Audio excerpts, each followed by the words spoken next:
surah Al-Mu'minun yang kita tengok di dalam Al-Quran, bermula dengan ayat pertama, Bismillahirrahmanirrahim, qad aflahal mu'minun. Sesungguhnya telah berjayalah orang-orang yang beriman. Orang beriman. Dan Allah Ta'ala berikan ciri-ciri orang beriman ni. Bukan Allah Ta'ala sebut aja telah berjayalah orang-orang beriman. Siapa dia orang beriman ni? Allah Ta'ala berikan cirinya satu per satu di dalam Al-Quran. Tengok dalam surah Al-Mu'minun. Quran ada, kita baca lah. Al-Quran tak ada lain. Alladzina hum fi salatihim khashi'un. Pertamanya ciri orang-orang beriman berjaya ni, khusyuk dalam salat. Khusyuk dalam salat.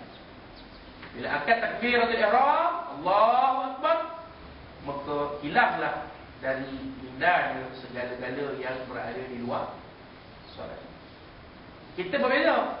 Akad takbir Allahu Akbar, semua di luar solat tergambar dalam minda kita. Tak kejap lagi ada keduri ke dah. Pagi dia ada keduri ke tak. Jadi ke boleh saat ni ni. Macam tak jadi. Jadi saya kata jadi. Datang je lah. Memang dia ada lagi tu. Ada, tak ada balik. Last mayang boleh nikah tu. Akad takbir ihram, semua benda tu berputar, berpusing dalam minda kita. Di luar sembahyang tak fikir pula. Ini kebanyakan kita. Walladzina hum 'anil lagwi mu'ridun, dan mereka yang menghindarkan diri daripada perkara-perkara sia-sia, perkara lawa. Ini ciri kedua orang beriman yang berjaya. Dia tak mengait, tidak melipatkan diri dia dengan perkara-perkara yang tidak mendatangkan manfaat. Masalah tingkap ni manfaat banyak ke sia-sia banyak? Tepuk dada tanya diri sendiri. Sebab saya tak terlibat dengan masalah tingkap ni, saya tahu. Kita boleh menilai lah. Dalam masalah tingkap ni banyak manfaat ke, banyak mudarat ke, banyak benda sia-sia.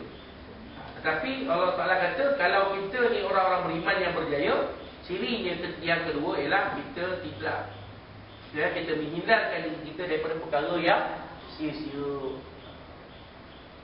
Bila orang cakap benda yang mengarut nak mengumpat, kita potong siap. Kalau awak nak mengumpat, saya balik lah. Tak jadi mengumpat, tak balik lagi.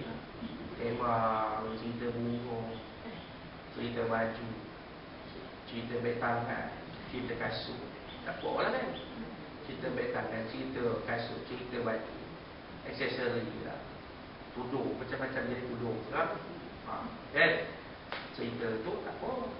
Itu bukan cerita yang sia-sia. Sebab memang orang perempuan Allah Ta'ala berikan kepada, Allah Ta'ala jadikan fitrah orang perempuan ni suka kepada perhiasan. Sebab Allah Ta'ala sebut dalam Al-Quran, Zuhida lin-nasi hubbusyahawat ilal nisa' wal banin wal qanatiril muqattarati minal dhahabi wal fiddah.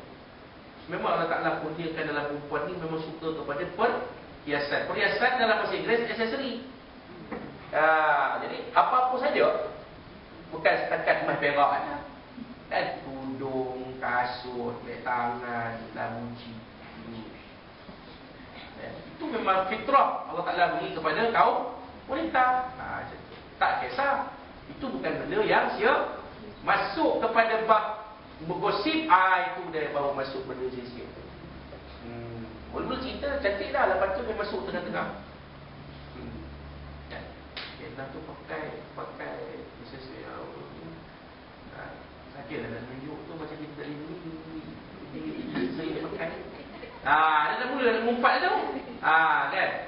Udah perbualan yang bermanfaat jadi perbualan yang sia-sia. Yang ini yang Allah Ta'ala kata, kalau kita boleh menghindari daripada perkara sia-sia ni, maka kita jadi orang mukmin yang berjaya. Kita pergi terus kepada ciri yang berikut. Apa dia?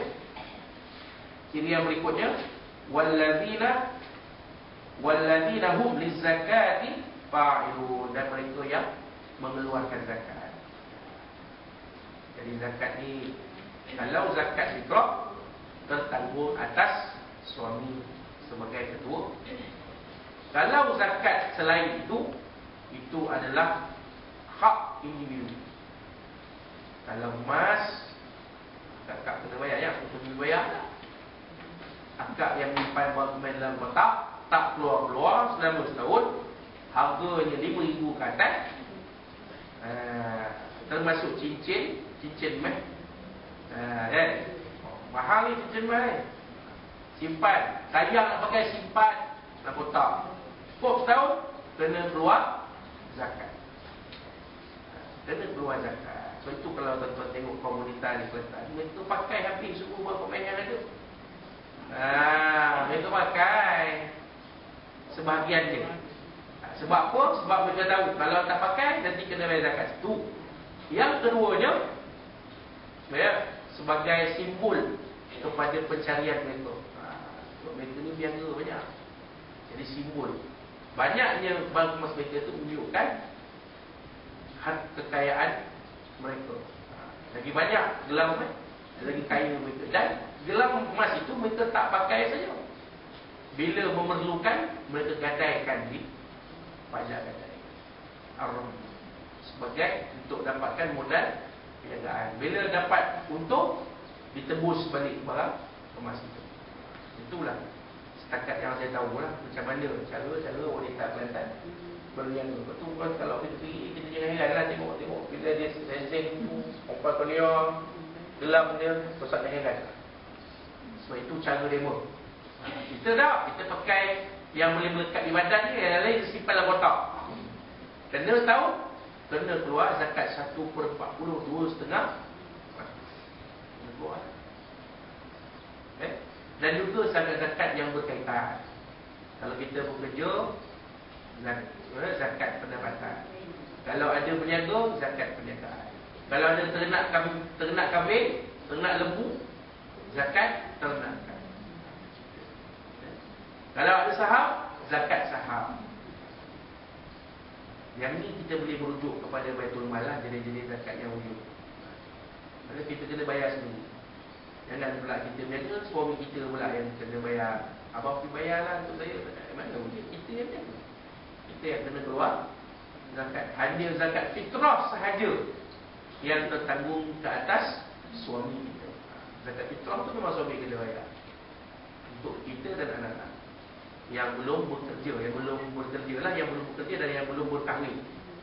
Kalau zakat-zakat yang lain tu, macam kata akak ada yang berniaga, kira-kira untung tahunan lebih daripada nisab 3,000 lebih. Kena bayar zakat. Sama juga rate dia, kadar dia 2,5% daripada keuntungan. Baik. Itu dia. Kemudian walladzina hum li furujihim hafizun, dan mereka yang ciri yang keempat ialah mereka yang menjaga dan memelihara kehormatan mereka. Furujihim ni maknanya kehormatan mereka.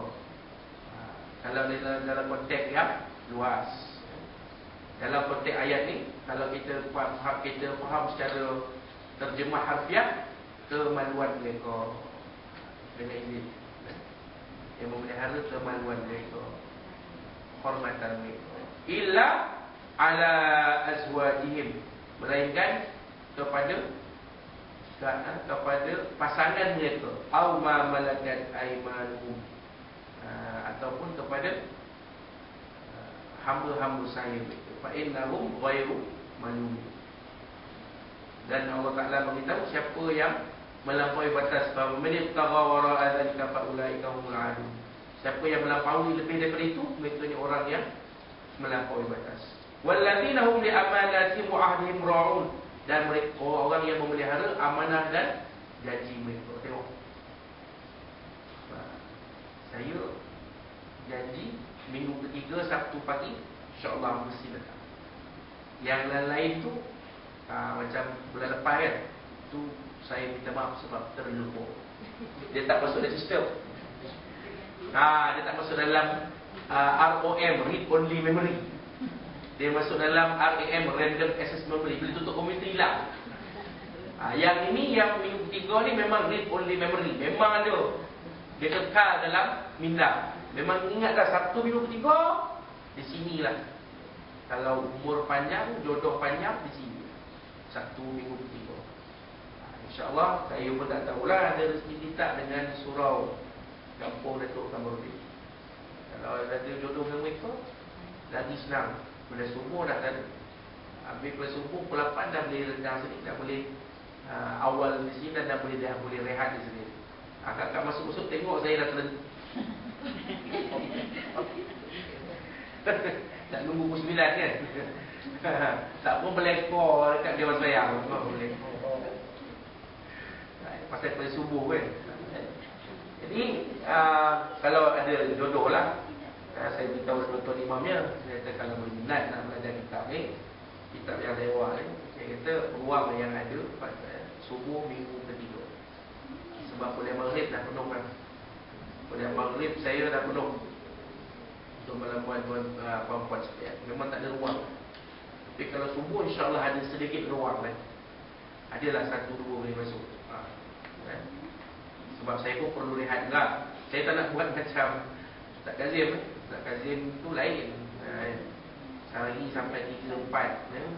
Dua lari sana, lari sini, lari sana, lari. Sebab kesihatan itu juga penting.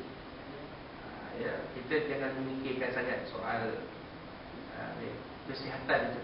Ya, kesihatan penting. Dan rehat itu perlu ada. Ya. Dan masa dengan keluarga itu juga perlu. Lepas tu saya kosongkan Selasa, malam Jumaat, Sabtu Ahad. Sabtu Ahad pun tengok lah kan. Minggu pertama, ketiga, minggu kedua, keempat lah pun kalau ada sedikit masa.